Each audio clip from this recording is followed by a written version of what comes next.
Emily? Great. It is 6 p.m. and we will go ahead and start our city council work session. We have one item on our work session agenda tonight, and that is our greenhouse gas inventory update preview with Lotus Engineering and Sustainability and Emily Randel. Emily, will you kick us off?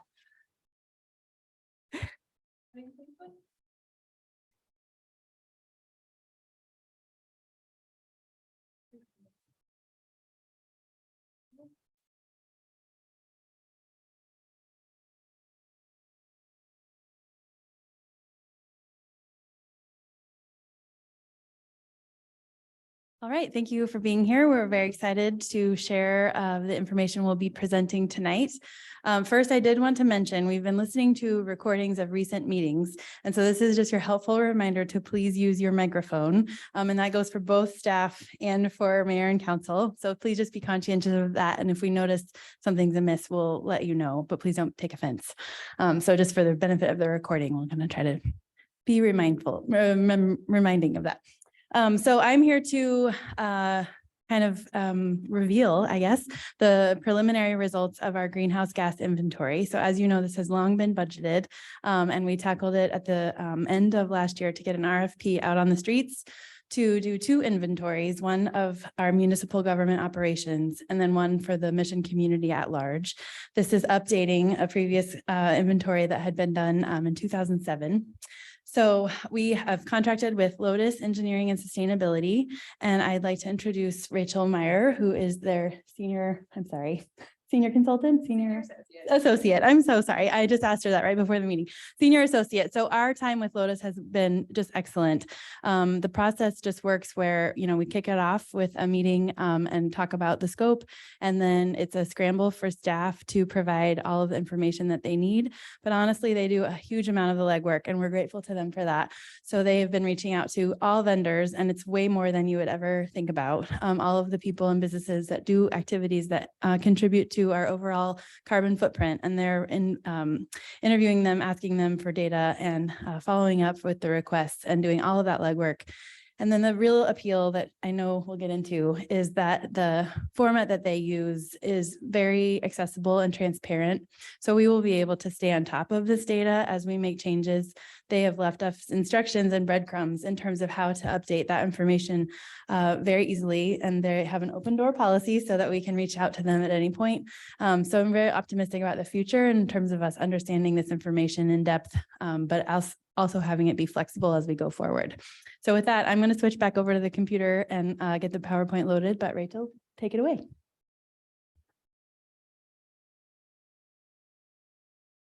Awesome. Thank you, Emily. That was a wonderful introduction. So as Emily mentioned, my name is Rachel Meyer. I'm a senior associate at Lotus Engineering and Sustainability. I sit on what we call our data team. So that's anything from greenhouse gas emissions inventories, data visualizations, modeling of emission strategies, kind of any and everything that could be called data. I've been with Lotus almost 4 years now. And I'm originally from Minnesota in the Midwest. So I'm very excited to be working in the Midwest. I've been the project manager on this one, and it should be wrapping up by the end of this month. We'll have the 2 inventories. We'll have a report with all of the emissions results. And then we also have a story map, which is going to be wrapping up with lots of images and text and maps, lots of interactive stuff. So we're really excited to be working on this project. Yeah.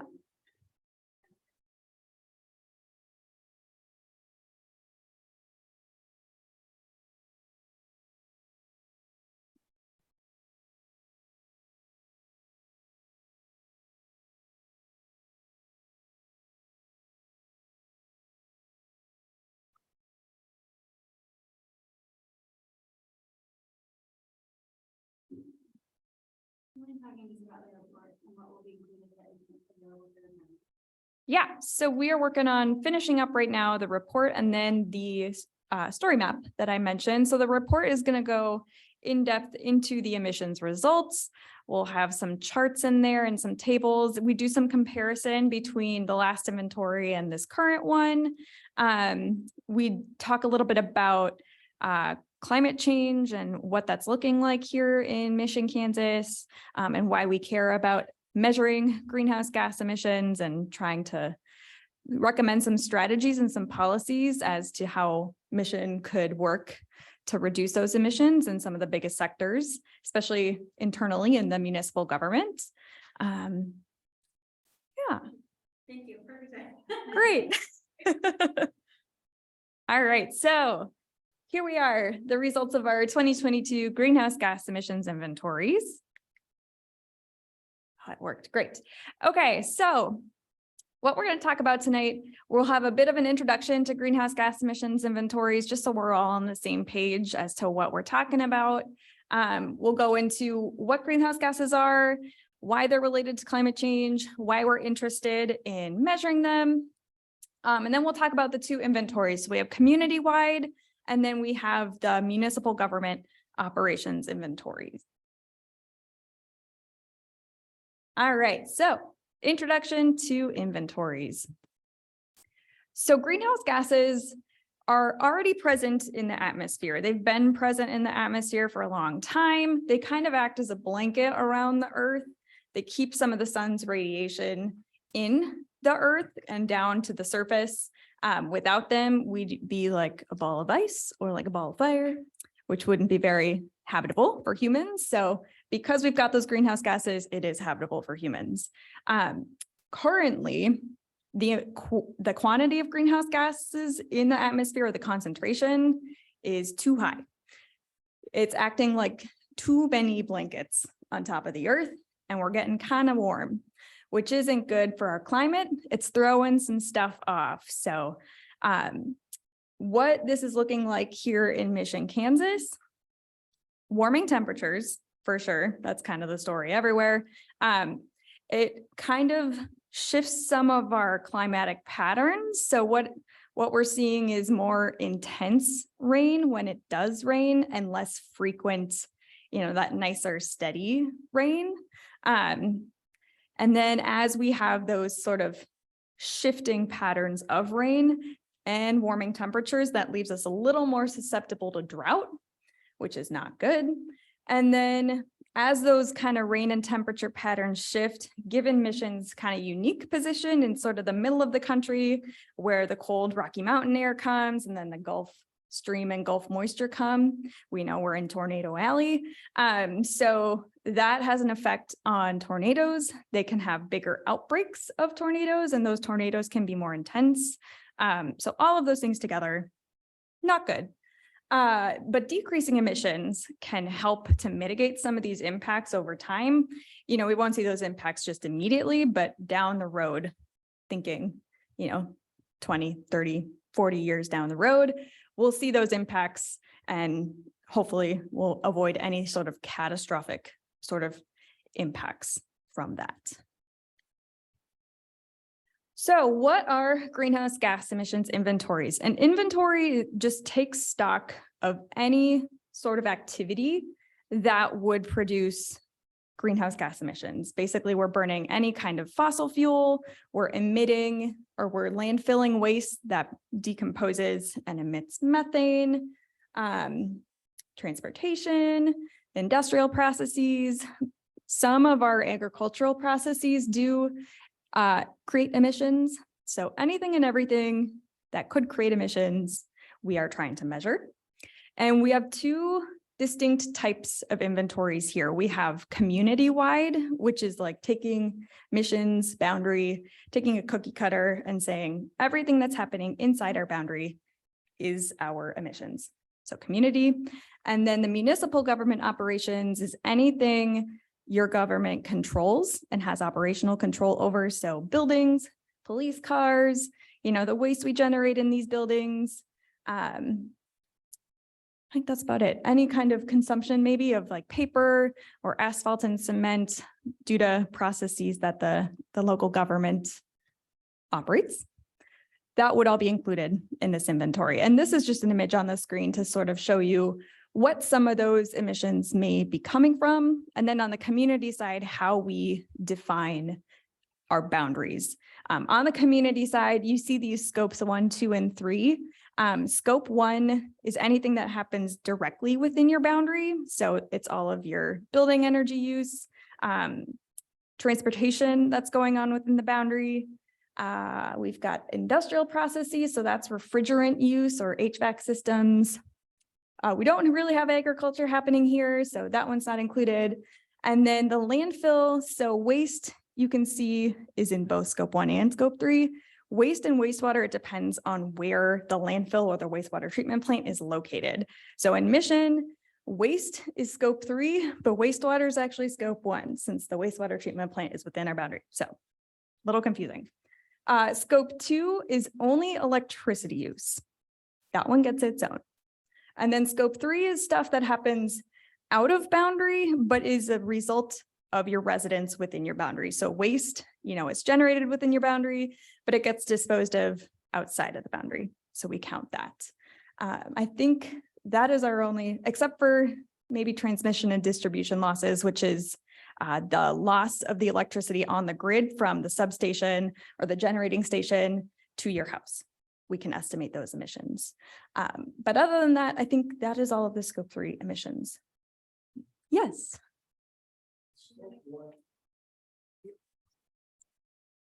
Thank you. With scope 1 and scope 2, or scope 3, I should say, are you estimating it based on per capita? So in terms of activity, are you using the population as your basis for estimates? The only place where that comes into play is waste. We did estimate waste emissions per person, and we estimated just waste created, so pounds or tons of waste created per person. Everything else, we actually collected just raw data. So from the electric companies, we have kilowatt hours consumed. From the gas companies, it's therms consumed. We have vehicle miles traveled from the state of Kansas. We have wastewater treatment data straight from the wastewater treatment plant. That's for municipal functions. All of that's community, actually. So I guess that's the question. Is my individual footprint included or not? And if it's included, is it on a per capita basis for my contribution to that? It should be included on the community scale if you live in Mission. Correct. It wouldn't be pulled out individually. We didn't measure anything for an individual person or household, but your individual data should be added all together in the Okay, results. thank you. Yes. Great. Any other questions? Okay. All right, we'll hop into the community greenhouse gas emissions inventory results. I will also preface this by saying we used what's called the Global Protocol for Community-Wide Greenhouse Gas Emissions Inventories, or the GPC protocol. It is the global standard for calculating greenhouse gas emissions. It gives us basically a template for how to collect the data, how to calculate those emissions, where to get our emissions factors. It's used by most communities now in the US and globally, so we followed that same protocol. And Rachel, that was not in place when we did our original inventory, is that correct? Correct. Protocols did not exist back in 2007, 2008. They came out around 2012, 2013. So this time we were able to use a protocol to do this. So looking at our emissions on the screen, Mission created just shy of 174,000 metric tons of carbon dioxide equivalent. Most of that you can see in the red wedge came from commercial and industrial building energy use, just under 40%, followed by transportation at 32%, residential building energy use next at 21%, waste and wastewater 8%, and then IPPU is industrial processes and product use. That's the refrigerant air conditioning system emissions. Yeah.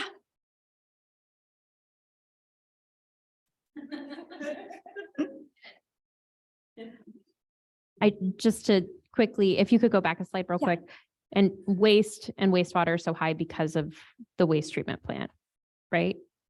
It's actually waste is higher than wastewater. It'll be a little clearer in the next chart.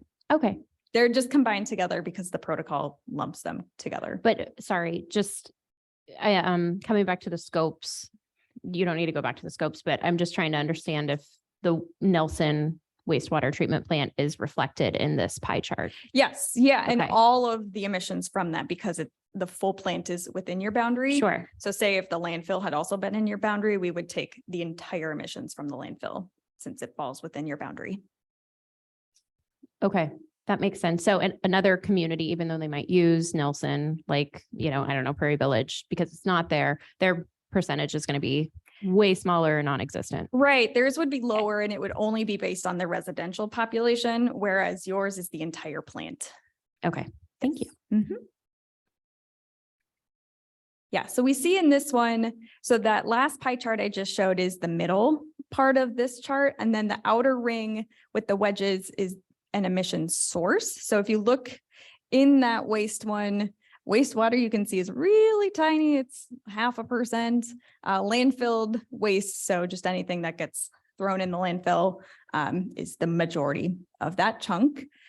You can see if we look at sources, commercial electricity use is actually the biggest at almost 1/3 of emissions, followed by on-road vehicle gasoline use. So that's going to be sedans, trucks, those box truck kind of things. All of that gets included in there. And then next up is tie between on-road diesel and then residential electricity use. We like using these kind of charts because it's a good way to look at sort of all emissions all together, and you can pinpoint a little bit, say commercial electricity is our largest source of emissions. Maybe we look at policies or incentives or something to help reduce those emissions since they're our largest. Can I ask you a quick question? Yeah. What processes or machinery do we have in place currently that allows you to measure the data? Yeah, so the electricity use comes straight from the utility itself. They track by your meter or your address. Natural gas use, same thing. They track it based on your meter. Stationary diesel, we actually called several facilities and asked them how many gallons of diesel they've filled their backup generators with.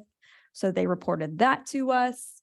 Propane, we got from Feral Gas, the propane provider. They track the amount of gallons sold to residents of Mission.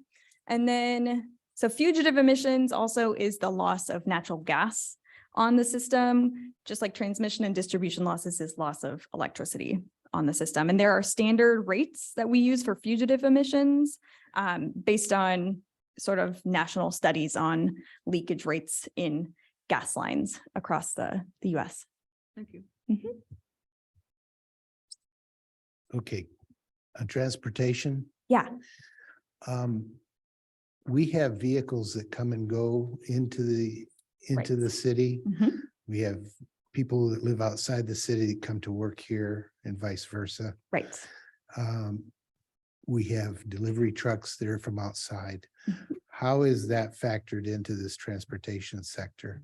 Yeah, that's a really good question. So we worked with the state of Kansas and their model, and I think Mark also, and their vehicle miles traveled model. And we only accounted for those trips that happen either within the boundaries. So say you go from home to the grocery store and back, those trips, as well as trips that start outside. So if someone lives in Kansas City and drives into Mission for work and then goes back, we'd only count that little chunk that happens in Mission. And then the reverse of that, right? So if you live in Mission and drive to Kansas City to go watch the Chiefs and back, you'd only get that chunk that happens in Mission. Anything like on the interstate where if someone's driving 35 just straight through, that's called a transboundary trip. We could measure that for scope 3. Oftentimes communities don't measure that because there's not a whole lot you can do about it since people, are just kind of traveling through and you don't have jurisdiction over them. So we did not include those miles in this total. Back to wastewater, so sorry. Just quickly, I'm just wondering if the Nelson treatment plant's electricity use is captured in industrial. Yes, it should be. Okay, and so do you know offhand, like what percentage that is of the entire pie? Because I bet it's a chunk. But so it's not in the wastewater. Right, slice, so it's in for the waste- electricity of industrial. Right. So wastewater treatment is what is happening in that wastewater sector. So that's going to be all the like nitrogen, the effluent, and the discharge, and sort of the nitrogen associated with that. The electricity should be within that commercial sector. I'm not sure we got it at the facility level to be able to tell. We could go back and ask Evergy or try to dig that data up, but it's in that I'd was. just be curious what percentage of that. And it might be interesting to know, I mean, just our like top, we have several that are kind of larger users just because of who we have in town. So it might be interesting to just know that, but we didn't do it at this point. All right. Let's dive into our sectors. So stationary energy is basically energy from anything that doesn't move, buildings. If we look at the sources just within our stationary energy sector, commercial electricity takes over just over half of the emissions within that sector. Residential electricity is next. And then you can see residential and commercial natural gas make up most of the rest of stationary energy sources. Based on this chart, then you can see commercial buildings are generating more emissions than residential buildings. And if we look at these trends over time, we can say that commercial energy emissions have decreased 39% from 2007, and then residential energy emissions have decreased 37% since 2007. I can tell you that most of those emissions reductions are actually coming from your utilities work to add renewable energy on the grid. Looking at Evergy's electricity emissions factor for the electricity they provide, that has decreased 43% since 2005 when they started measuring. So their work is probably doing a lot to contribute to those emissions. And here, commercial is anything that isn't residential. Is that right? In terms of Yeah, and emissions? according to Evergy, there's maybe a few multifamily mixed in there depending In on the how they, commercial? depending on how they categorize their meters. They weren't able to split that out. But Some of you have noticed that the numbers are different. So we made a couple of edits to this. So the version that is on the screen is correct and we can update the packet. So churches and schools would be all under commercial. yes, it should. And then are governmental buildings also considered under commercial? Yeah. Okay. Yes. And then one other thing I want to mention, looking at this chart, so Evergy has a goal of net zero carbon emissions from their electricity use by 2045. So you see that electricity is making up, 75%-ish of the emissions right now. Over time, that's going to shift as the grid gets cleaner and more wind and solar get added by Evergy. And eventually natural gas is probably going to flip and be the largest energy source of emissions. So just something to think about. Did this factor in the city's participation in renewables direct as well? Yes, that data? it is Okay. estimated. The protocol doesn't allow us to subtract it, but we have reported it so you can see compared to the total emissions, what that enrollment is, avoiding. I know the fugitive emissions kind of the same thing. That's just counting like methane leaks that happen in the city boundaries or. Yeah, so there, generated- Yeah, okay. yep, there's a standard, I think it's 0.3% of natural gas that leaks in the system from, the compressor station to your house. So we just take that standard rate and then estimate fugitive losses on the system. Do you know if did you get data about participation in the solar subscription program that Evergy offers on the residential level? We asked about it and they said it didn't start until this spring. So they Okay. didn't have any 2022 enrollments, but the next time you guys update this inventory, that'll be available. Okay, cool. Yeah, I didn't know I was in the first one. That's cool. All right, we'll move on.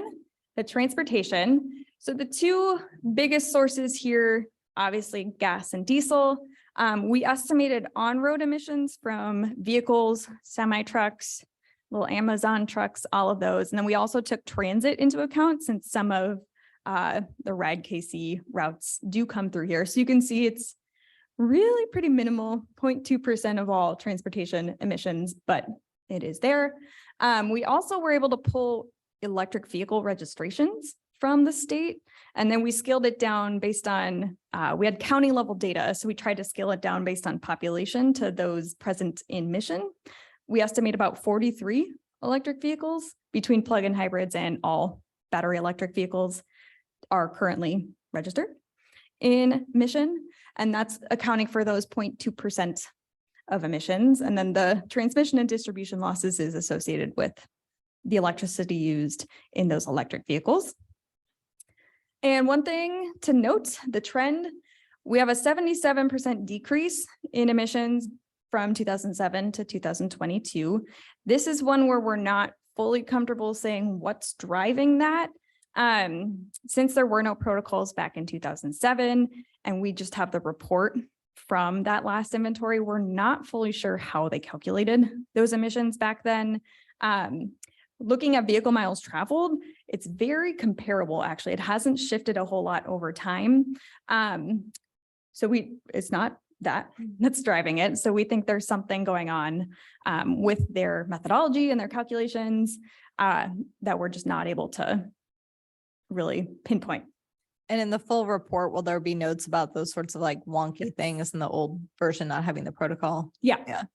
I had lobbied to remove that bullet just because we have so little faith in it, but we, just as a caveat and to call it out, but please, that's not the headline. So No. please make note of that. So we're just using this now. We're going to have a new baseline that we're confident in, that we have new protocols for, and we have to just go forward. Yeah. So what else? Basically, your vehicles and trucks and stuff are contributing most to transportation sources within the community, which makes sense. It's a smaller suburb. But we do see, since gasoline and diesel vehicles are the vast majority of those emissions, that's another place where we can work to maybe promote EV adoption, try to promote the transit or multimodal options. So biking, walking, scootering, anything to get out of your car to do those trips. All right, and then lastly, waste and wastewater. So here you could see within that sector, the breakdown of those emissions. So wastewater is about 7%, solid waste. So that's going to be anything shipped to the landfill and landfilled. That's 93%. And then compost, which we were able to collect from several of the little compost haulers in the community, 0.08%, but they were all very excited to give us their data. So it's great. Something you can track over time, since we do want to see more and more diversion of waste over time, and that includes compost. And this is especially a sector we can't do any sort of comparison between the two inventory years. We know there's definitely something happening with the protocol. Yeah. With solid waste, basically let's say you have Deffenbaugh, which is the local large entity here. They capture the methane, I believe, and try to reuse it. Is that correct? I believe. So the question is that measured then on the basis of what they produce, or do you reduce it by what is actually used for other purposes? That's a great question. So there's a lot that goes into the solid waste calculations. First of all, we have tonnage of waste. So we need to know how many pounds are thrown away by residents and businesses every year. So we got that.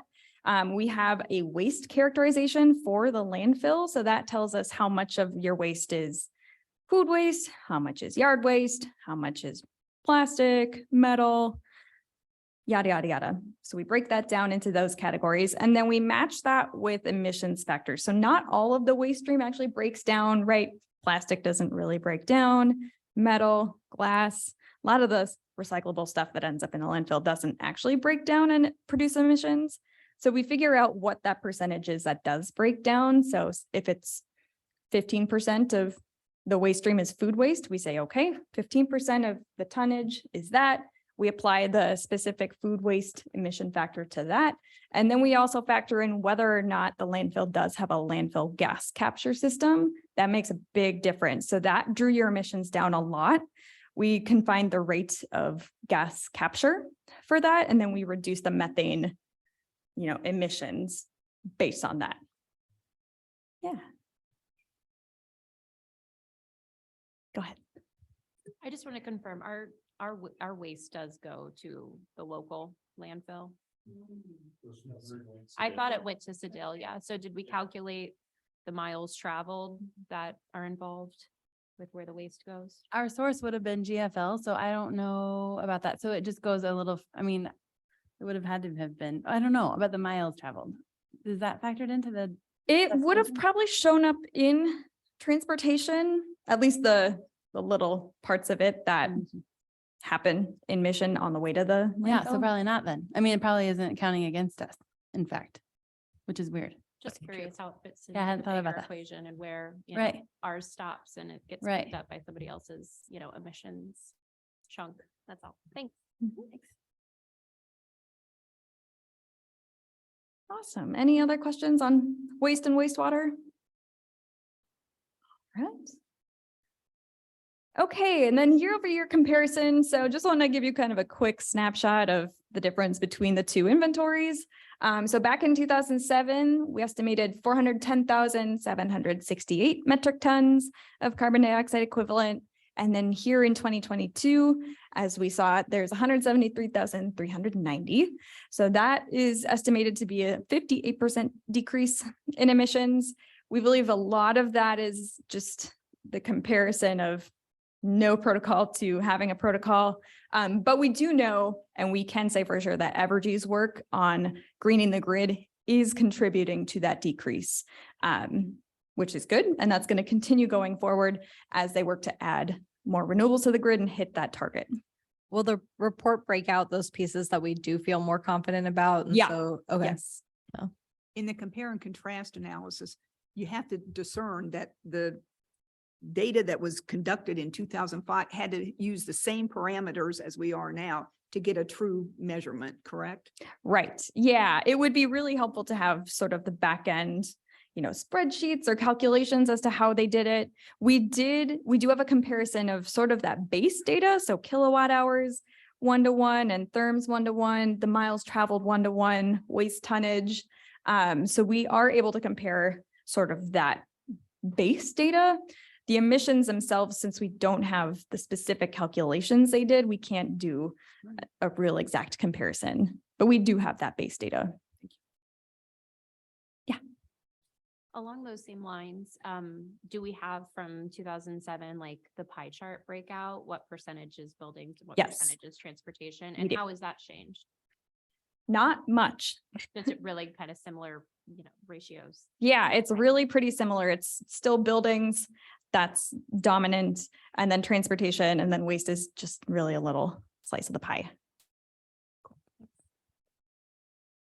All right. On to the municipal government. So that's anything that you guys own and operate. So here we're just going to look at the comparison between the two inventories. So community, obviously everything within our boundary. Municipal operations is your municipal buildings, fleet vehicles, waste, etc. And that is about, a little over 10% of your community emissions. That's fairly common. Most communities, the municipal emissions are within 10% or less, give or take, depending on what's going on in the community. Does that figure include the consumption based or Yes, it not? does. Okay. Yes, without consumption based, it's 3,500 or so. Okay. And the community piece does not really include any equivalent to the city consumption piece, right? Right, not the consumption side. Okay. So So it might be helpful. I'm sure the report has way more detail, but to have kind of both of those comparisons, because this isn't a true right, kind of right. match. Yeah. Yeah, it's much less than 10% if you take those consumption sources out of it. All right, so emissions by sector. Here's where we have the two comparisons between consumption-based sources and then without it. So with consumption-based sources, you can see that eats up about 80% of emissions, followed by stationary energy. So energy use in buildings, then transportation, waste and refrigerants. If we take those consumption-based sources out, it's a much different picture. So you can see stationary energy is about 46%, transportation's about 40%, and then waste and refrigerant use, so that's your air conditioning systems again, make up the rest of the pie. And then this is another instance where we have some comparable emissions and some not, actually more than you'd think. So the buildings, we have the fleet vehicles, they did employ commuting back then, a little bit of business travel, the air travel they factored in, and then they did estimate waste. So most of it is comparable. We just happen to include this time refrigerants and then those consumption-based sources. And of those comparable emissions, so pulling out refrigerants and consumption-based, there is a 42% reduction between 2007 and 2022. Rachel. Yeah. This is for the municipal function only, the 18,000 Yes, or 19,000 metric tons, correct? right. Just the municipal government, So you're breaking that out into these pie charts. right? Okay, thank you. Yeah, I had one comment more for Emily, and I'm sure you're already on it, but I think one important thing for the Climate Action Task Force to look at would be to see which of these models we want to base our city goals on, because it's obviously a lot harder hill to climb if we're including the consumption base with the targets that we already set. And so I don't know if when the task force set those targets, obviously they didn't have this protocol. And so thinking about kind of which was in their mind, and do we need to set separate year goals for a certain percentage, including the consumption base, and a certain percentage not including, but. Yeah. I don't know if you want to speak to what ICLEI will provide. Can you talk to that process just quickly? Just we're running out of time, but whatever you can share. Yeah. So ICLEI, which you guys are now members of, is one of the entities behind the development of the protocols. And you guys as a member have access to ClearPath, which is the reporting platform that they use. You can report to other reporting software. So like CDP, the Carbon Disclosure Project, the GCOM, Global Convention of Mayors, other sort of reporting platforms, but they also offer as a part of their services, help with modeling different emission strategies and what the impact of the specific strategies, looking at both on the municipal and the community side, what that does to your emissions. I think that will be the work that we engage in June with the task force. And I think that will just be huge. So then we'll be much smarter than we were last time. All right. So looking at all sources together, you can see the largest source is actually cement, which is a little bit unique to your community, but I think it's just because the rest of the emission sources are really small, considering there are 3 buildings. We've got streetlights and traffic signals, which don't generate a whole lot of electricity use. The fleet vehicles, it's not as big as other communities. Waste is always a really small chunk. And I think there were, correct me if I'm wrong, Emily, some bigger construction projects in 2022 that needed a lot more cement, and cement is a very emissions heavy material. So the more you use, the more emissions that it generates. There are ways to reduce those emissions. You can add more fly ash content to the cement. You can go for green bioconcrete with the algae that kind of sequesters carbon. So there's options to reduce those emissions. Now, I think the packet did say, because we have some community members who are very excited about the various concrete technology. And I did note the piece in the packet that said the technology, some of it is not widely available yet. So I know you're talking about options, but some of that's not quite feasible yet. Is that right? Yeah, the bioconcrete is still kind of in that generating phase. I do know of a few companies over in Colorado, actually, that are in the process of sort of going public with that technology. The fly ash content is becoming more widely available. There are plants in the US that do offer it. But widespread it's not quite widespread Okay. yet.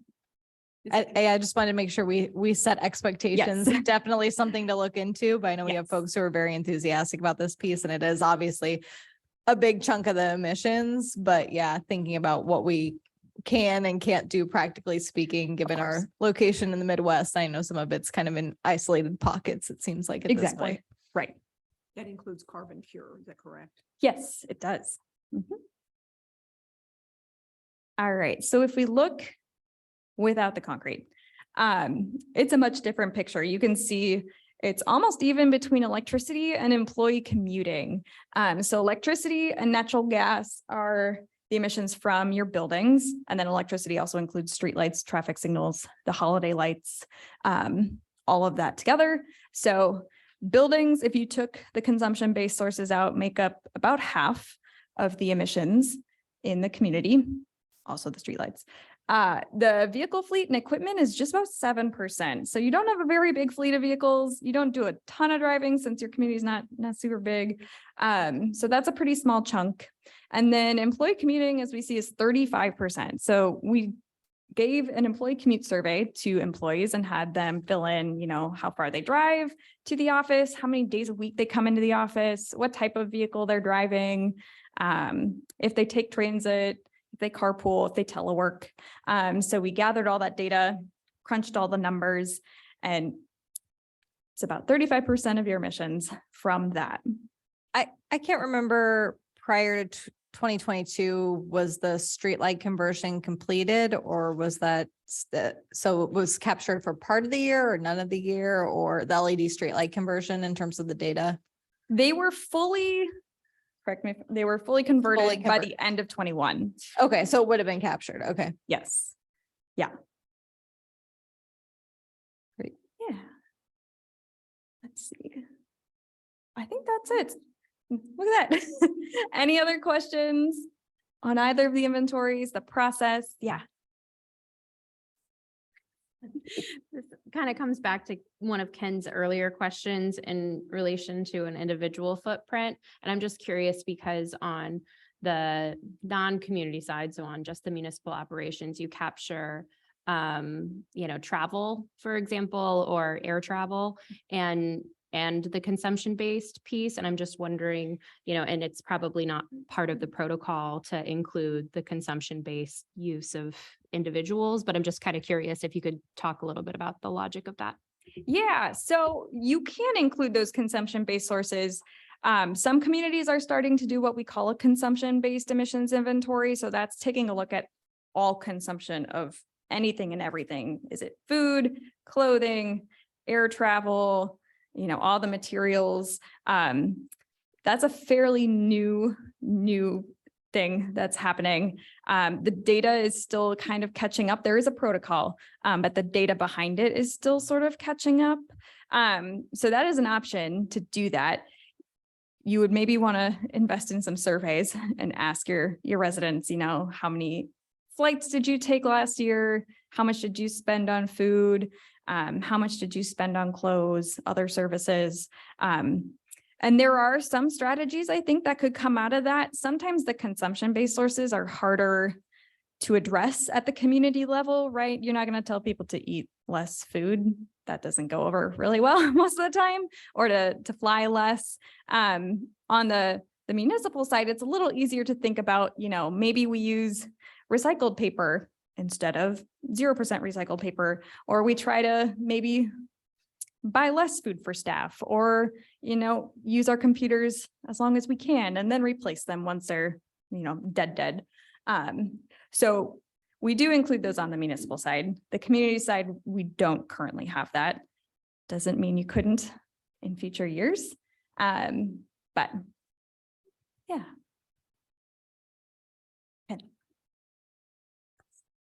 I think we all look at this in terms of what's the impact. Okay, so what can we do that has an impact on changing this? Number one, we're talking about two different measures, 2007, 2022. So comparative, it's kind of like a question, how much is this real? And how much of it is, Kodak or whatever. I guess the question I have in this comes to the issue of sustainability and what our policymaking can do to make an impact.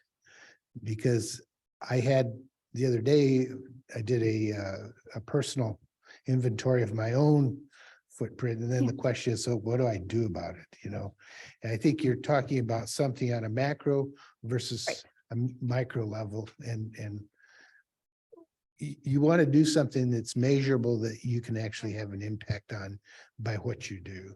I So don't know if it would be helpful maybe to elaborate a little more on what the ICLEI process will be, because I think that'll get exactly at that point.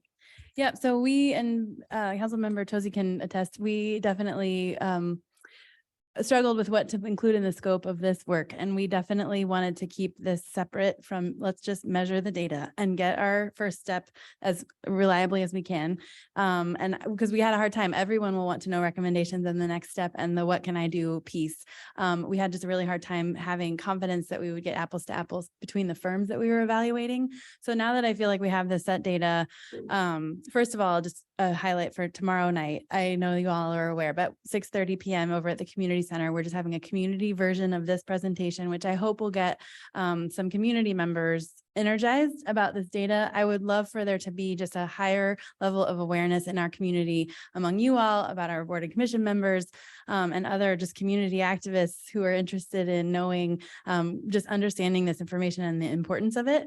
Then I think we're just very well positioned to pivot in that regard. So the ICLEI information, I think once we really get in and we know how we stack up to other communities internationally, and then we have very strategic measurements, we'll know where we can move the levers. But even in our initial report, there are some what can I do items so that the people will see those that are just the every community's inventory will always include these steps. So we can all do those things. And I think we could develop a full, communication plan around some of those, but we'll have this data and this piece. And hey, did you know of our whole, emissions? This is where we're really seeing something. And I think then kind of just trying to create a bigger community of people who are understanding where this all fits in. So that's a little bit in this report, but I think it will be really falling out of future work in the next few months. Yeah, Debbie. Because timing is everything, what we can do individually is always important because that sets an example, not only for our neighbors, but the community at large. But as we're looking at these long-term and big projects, we need to get a handle on things at the front end. From my perspective, like the pervious parking, the carbon footprint that a large building, although it's density related, it's a carbon footprint that's offset, including adding an additional several thousand people obviously changes the emissions data. So I think the sooner we get a handle on some of the things that we collectively as a governing body have some control over, the better off we'll be for future data. I agree. And I think this kind of work and kind of slowing the process down and really taking the time that we're taking tonight and tomorrow night puts it in front of everyone's mind in a really prominent way, which I think is really helpful for all that other work. And I will say too, the recommendations that the task force put out last year, we haven't waited for this information. There were many things that we are, working on implementing, spending money on in this calendar year that will serve us well. And there's also things we've been doing for a long time. And so the Contain the Rain program or, making composting available to residents or any of those things, all of the FCIP work, all of that is building and it just, how can we emphasize it, augment it, get more people involved, all of those things. So I think there's very many parallel tracks, but you're right. And if we are all as staff thinking much more often now about if we're doing something, how can we do it with that sustainability lens and that climate action lens? And I think there's partners jurisdictionally, regionally that are all working together now in a much more cohesive way, which I think is snowballing. Yeah. And I love that we'll have all the city focused piece and the data really driving the city piece. But I think, to Debbie's point, I think we do also have to keep in mind there might be some actions that would actually be a net benefit in terms of regional or global emissions that might ding our city numbers. So for example, adding more people, adding more density, if those people aren't living here, in a denser matter, then they're going to live, way out south in urban sprawl. And so overall, that's going to be something that might be a net positive, even if it does have the opposite, immediate impact on our city numbers. So I think, really thinking about how to balance those pieces will be important too, as we're setting the goals at the city level, I guess. Yeah. And emissions are only one lens to look through, Yeah. right? I mean, sustainability, resilience, climate adaptation, it's a much bigger picture than just emissions. And emissions aren't obviously contained to your city boundary either, so it impacts globally as well. But yeah, just remember that emissions is just one lens, but reducing those emissions does have other benefits outside of, greenhouse gases. Rachel, I just want to say thank you for all the work that you did. Emily as well. Really appreciate the information and your data crunching. Thank you. I had one question about the regional and statewide transportation data, because it sounded like they were doing some sort of modeling or averaging.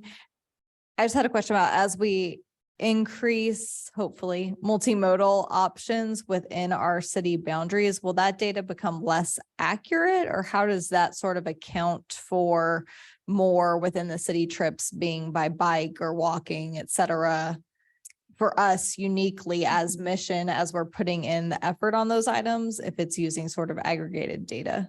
Yeah, so there's two different sources that are kind of coming into play here. The transit data is actually straight from the transit agency. They give us, the timetables, they give us the length of routes, the fuel that the buses use. So we just calculate that based on how many times a day they're driving through and what type of fuel they're using. So that'll be able to be updated every year. The VMT model from the region, they do that based on those like traffic counters that you've probably driven over before. And then they just model some of the more inner city, the kind of local streets to fill in the gaps. And they update that. It's a good question. How often? Every couple of years? Or how city specific is it? Or is it like, are they looking at just random samples across Johnson County, or No, it are they shows- actually looking at like city Yeah, level? kind of Okay. like a cookie cutter, city specific. We did Okay. ask them to give us specific mission Got it. VMT data. So if you were to look, next door at Shawnee or Kansas City, they'd have different numbers. Got it. Okay, great. But if you were increasing multimodal, theoretically, that would mean you're not driving over those traffic counters, and then those numbers should go down over time. You will see those electric vehicle registrations probably go up annually. That was from this also Mark, I think, Okay. that tracks those registrations. So you can at least see that number increase over time. Great. And Mark does solicit the cities for input in those things. So I think we're kind of in that mix. So I think we should wrap up, but everyone, if you liked what you heard today for the public's benefit, please, there's another chance. So I would appreciate it. It's on all of our social media platforms. If you'd like to invite the public to the 6:30 tomorrow evening, we'll get it to roll up our sleeves and talk more in depth about it. So please spread the word. Thank you very much. Thanks, everyone. Thank you. All right. It is